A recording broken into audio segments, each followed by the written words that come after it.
Today, we're going to show you how to change a drill bit. The first way you can change a drill bit is by manually rotating the chuck.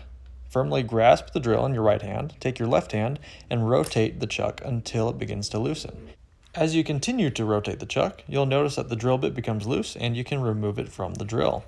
To demonstrate, as you see that we're tightening the drill bit, you see those little prongs getting closer together, and then as we go back to loosen it, they begin to come apart so you can insert the drill bit once again. And then to put it back in, simply tighten it up until you hear it click, and then you know that you are locked in. The second and quicker way to change your drill bit is by using the drill's motor. Make sure your drill is put into reverse, then grab it, just as before, and then lightly push the trigger so the drill does most of the work in rotating the drill bit.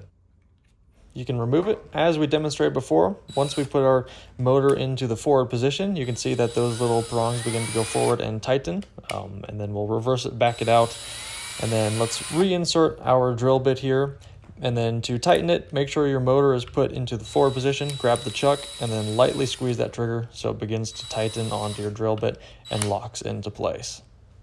And that is how you change a drill bit.